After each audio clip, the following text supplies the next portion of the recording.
ગૌશાળા ત્યાં છે, ત્યાં ગૌશાળા છે, અહીંયા મંદિર છે, બરાબર. એ તો બધું અહીંથી જ છે, અહીંથી જ લેતા જઈશું. ત્યાંથી જ શરૂઆત. ના ના, તમે કોઈ અહીંયાથી ના કરાય. તમે અમને સાહેબ કેમ માનતા નથી? ચોટીલા ખાતે અત્યારે મેગા ડિમોલેશન ચાલી રહ્યું છે. આ મેગા ડિમોલેશનમાં જે ગેરકાયદેસર દબાણો છે એ બધા દૂર કરવામાં આવી રહ્યા છે. અને આ જે મેગા ડિમોલેશન છે એ સુરેન્દ્રનગરના ડેપ્યુટી કલેક્ટર એસટી મકવાણા સાહેબની દેખરેખ હેઠળ થઈ રહ્યું છે.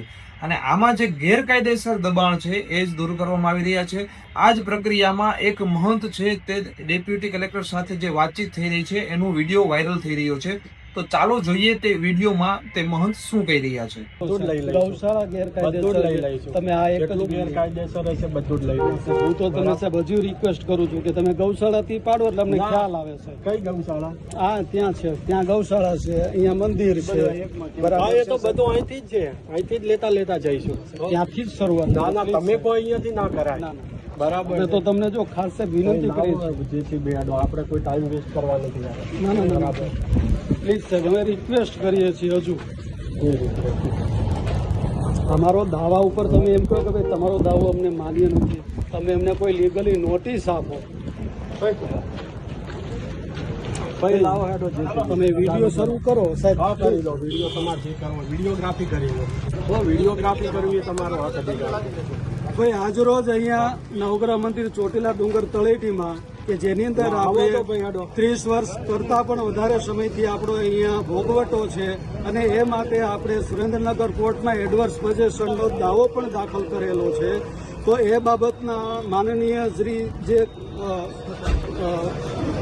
મકવાણા સાહેબ જે છે નાયબ કલેક્ટર સાહેબ, એ વાત માનવા તૈયાર નથી. એમનું એવું કહેવાનું થાય છે કે ભાઈ અમે એ કોઈ વાતને માનવા માટે ગ્રાહ્ય નથી. તો અમારો જે કોર્ટમાં જે અધિકાર છે તો અમને કોઈ લેખિત એવી કોઈ નોટિસ પણ નથી આપતા કે ભાઈ તમારો દાવો છે તો એના આટલા માટેનો અમને સમય આપો વગેરે કોઈ વસ્તુ એ માન્ય ગણતા નથી. તો આ એકદમ અન્યાય છે અમારા માટે કે ભાઈ આ જે ધાર્મિક વસ્તુ છે, અમે કોઈ આતંકવાદી નથી, અહીંયા કોઈ પ્રવૃત્તિ કરતા નથી. જે ધાર્મિક કાર્ય જે ટ્રસ્ટનું છે એ અમે નિભાવીએ છીએ.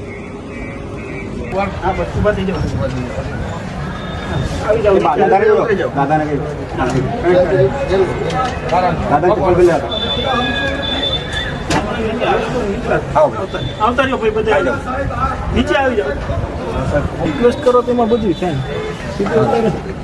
હવે પૈસા ઉપર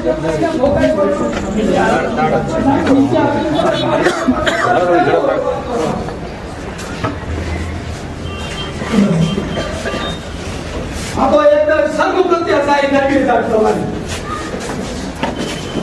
અને કોઈ છે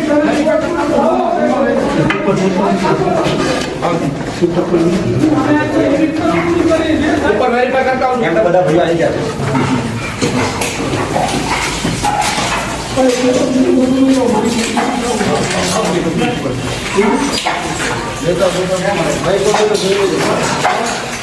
નેશનલ હાઈવે 47 થી જે ચોટીલા માતાજીનો જે ડુંગર આવેલો છે ત્યાં તળેટીની અંદર જુદા જુદા દબાણકારોએ લગભગ 450 થી પણ વધારે દબાણો ઊભા કરી દેવામાં આવેલા હતા.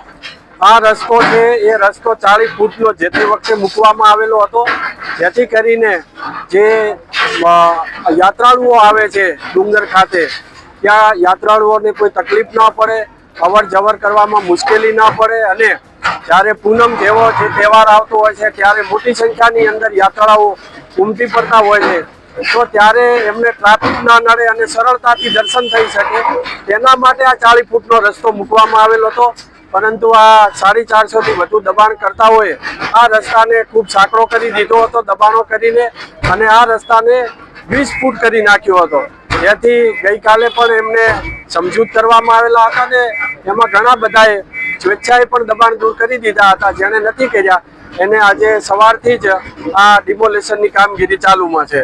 શું કાર્યવાહી આગળ થશે આવતા આગળ અત્યારે તો આ ડિમોલેશન તમામે તમામ દબાણકર્તાઓનું દબાણ દૂર કરી અને રસ્તો છે આખો ખુલ્લો કરવામાં આવશે. ભવિષ્યની અંદર પણ આ દબાણ ન થાય તે માટે જરૂરી પગલાં લેવામાં આવશે. સતત ઇન્સ્પેક્શન કરવામાં આવશે. સાથે સાથે જે મોટા દબાણકર્તાઓ છે તેઓની સામે લેન્ડ ગ્રેબિંગ અંતર્ગત કાર્યવાહી કરવામાં આવશે અને જંત્રીના 1% દરે બિન ખેતીનો જે વસૂલ છે દંડ એ દંડ વસૂલ કરવામાં આવશે.